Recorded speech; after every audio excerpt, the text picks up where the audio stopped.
Yeah, well, Nick, I am definitely envious of your low 40-degree temperatures today because we are standing in a winter wonderland once again. We saw the brunt of it early this morning, so these are the best conditions that we've seen today. But we're still talking about a foot and a half of snow. This is the accumulation. It's not that light puffy stuff that we saw a couple weeks ago in that snowstorm. This is that really dense, heavy stuff. So hopefully if the snow stops, the biggest issue we're going to be facing is wind and that being picked up and throwing it all over the place. But yeah, basically crews right now are focusing on the dig out, and that's going to be especially difficult with wind gusts up to 35, 50 miles per hour throughout the day. So, they're trying to keep up, but you can do as much as you can do. Again, we are here in New Haven. It's along the southern coastline here in Connecticut. Today, all of schools are out for New Haven. And, with conditions like this, you have to think,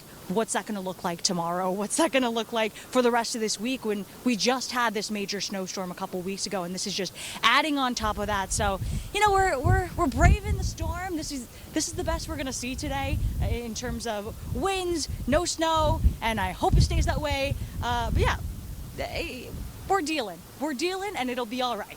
We've seen worse. So that's all I got from the southern coastline.